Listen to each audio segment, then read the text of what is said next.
you see the yellow one? It's not running enough, right? So you have your magic spray bottle. And you make sure that you get that as runny as possible.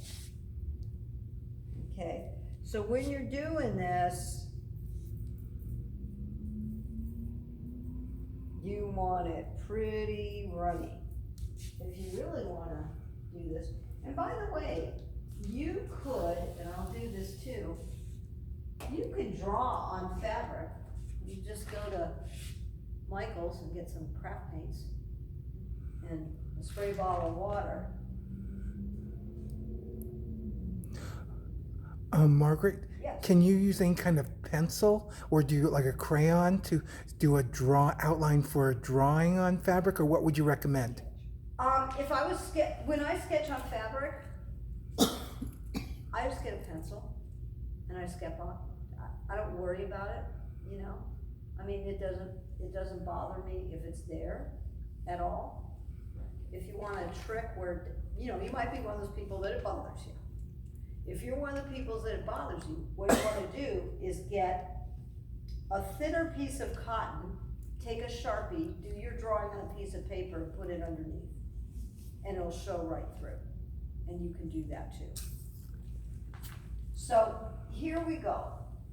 So you could see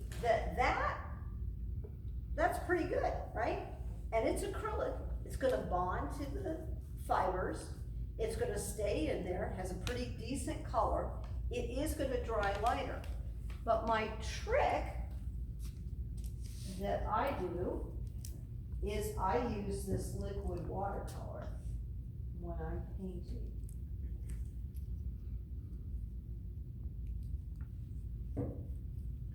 So when I use a liquid watercolor, and you can just Google liquid watercolor.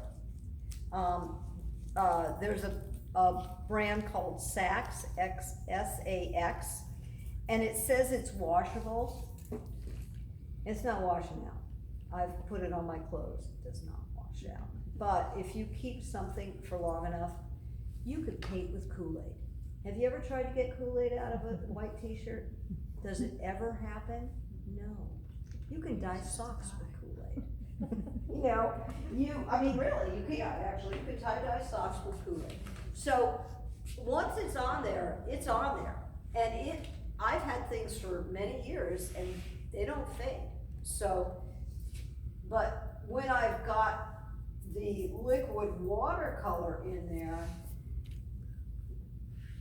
look at how much brighter that is. So much more intense. That is a more intense color. Now you don't always want a more intense color, but you might.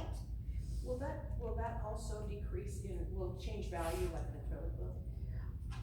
In this process, what you want to do is you are creating a series of glazes. And glazes in art means it's a thin layer on top of a thin layer on top of a thin layer.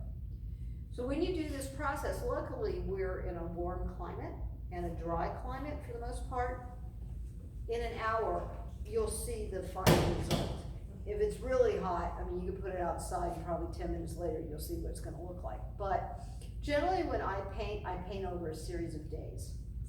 So I may start on a Monday and I'll finish painting on Friday. Because it's just layers and layers and layers of paint.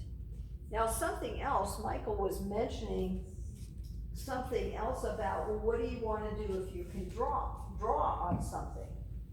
And so when I'm drawing, here's another thing you can use.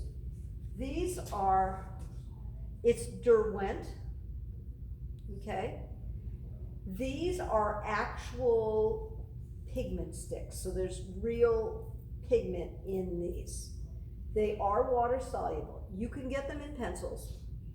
I happen to use the sticks most often, and those are super flexible. So for example, I can take this and I can draw around it like that. And if I spray it, just missed it, I can mist it lightly too, I just missed it. It's now permanently on that fabric. I know, that's what I thought too, but I learned it at a workshop, I was like, really? And she goes, yeah, absolutely, permanent on the fabric. So yeah, you can use that, so, Can you smear it like with your finger and then? yes, although this is what I do, there's two things I do. One, I can take it with water, probably filled this up a little too much, but I'm gonna be careful. So you can take it with water, okay? And you can get more of a smear. Like if I wanted to make a sphere with a smear. So if I wanted to do that, I could do that. One of my favorite things to do with these is just take a wet brush and treat them like a watercolor.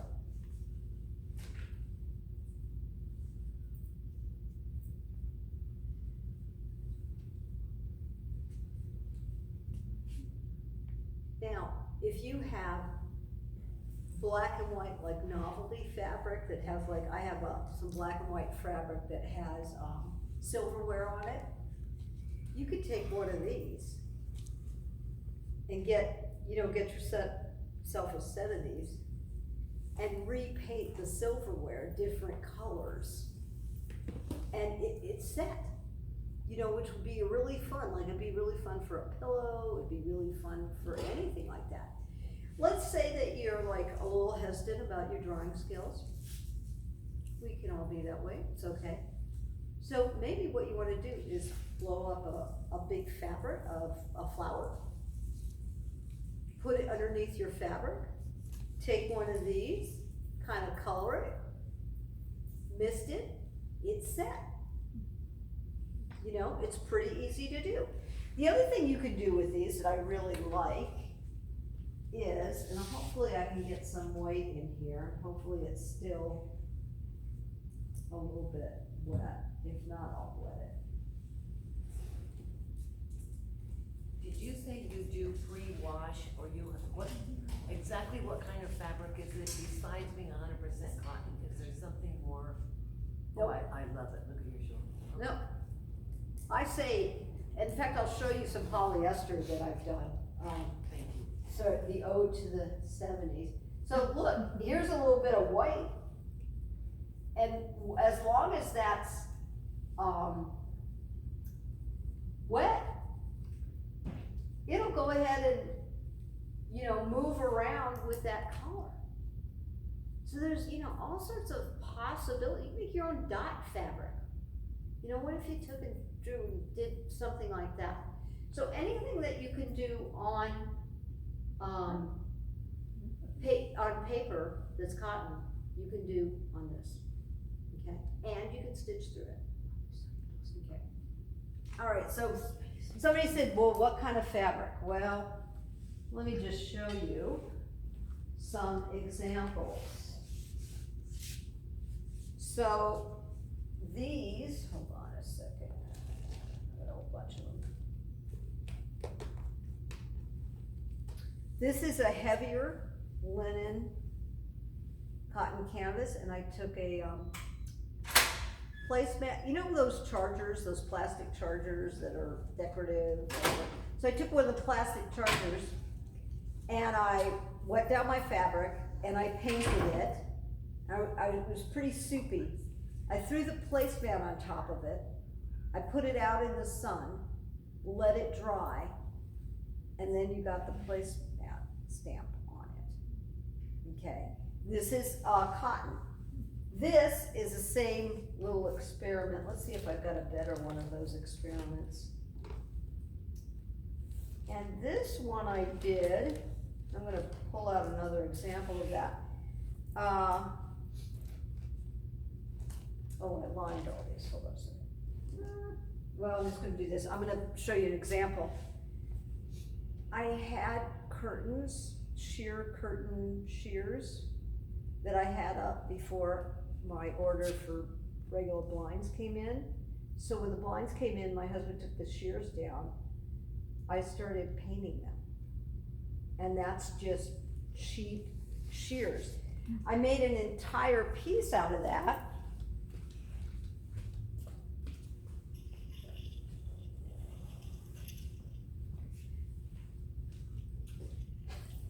I made this whole thing out of those old sheer fabrics. So I just painted them and layered them, and then I took on some of them, I took interfacing. This happens to be sheer tailor, which is what you'd use for like a collar or a cuff. Put it on the back. Some of them remained sheer and some of them didn't, and I just layered that and just stitched it all up. So it's not my usual wheelhouse, you know, abstracts aren't, but it was a really fun way to use fabrics. So, there you go, okay. All right, so let's do a real one, and I'm gonna take the one that I have for my studio, and I'm gonna just throw this over here. Okay, Michael asked a question when I'm setting this up about how I size my digital sketches.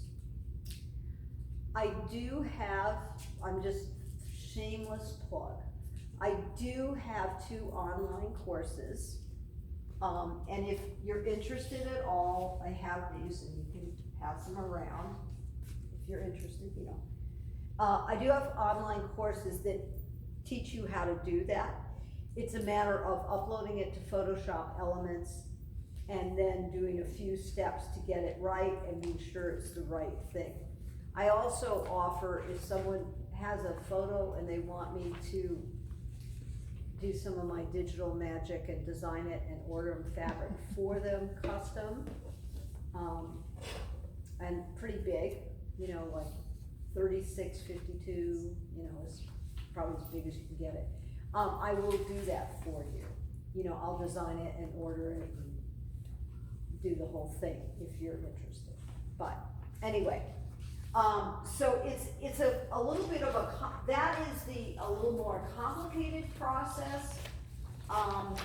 And that's the thing that I found, like I taught a class at Teresa's shop about how to do spoon flower, and some people find digital very intimidating, and that's okay. You know, I find curved piecing intimidating. I also find Y seams intimidating. So I find crochet intimidating. So we all have things that we find intimidating. Okay, so here's my... Margaret, I just had a quick question somebody Sure. might want to know. Just basically, once you take them into Photoshop Elements, is there a service that you use to print the image on a fabric, or do you like use a printer, and what type of printer would you use? No, because the printer would be $25,000, so I'm not investing $25,000 in the printer, although I know people who... Yeah, I know. Who? Yeah, I know. Well, that was different. See, that was a different thing. I justified that. I can't remember how, but I did. Actually, I use spoon flower. So spoon flower, if you haven't gone to spoon flower, oh my gosh, they have the funnest fabrics. I just got a whole thing on a whole collection of pumpkin spice latte fabrics. I mean, come on! And they're done by designers, and they upload their things, and they do patterns. But they also have a service where I can just upload a photo if it's in the correct format, and I can print it. I can print it on silk. I can print it on gauze. I can print it on linen cotton canvas. You can print it on eco canvas. Right over there is my friend Pat Knott. She has some fiber art over there. That's eco canvas. So and it's I don't know why it's eco, but it's eco-y. And it's a little, I don't know, maybe it's, I don't know what it is. But, so you can do that, you can do it on silk. I mean, there's a whole bunch of them. The only disappointment I have with Spoon Flower is they used to have Kona cotton, and I love Kona cotton, cause it's got tight weave and it's, I love it, I love that, and they didn't have it anymore. So, let's talk about painting, and then, after that, I'm gonna do a little bit of stitching, and, show you my approach to quilting. Also, you can order a photo on Spoon Flower as a fat quarter. You don't have to order a big yard. You can order a fat quarter. Get a little, you know what I mean? You could have a little panel thing happening. It's just easy. All right. Do you tape off your edges? What?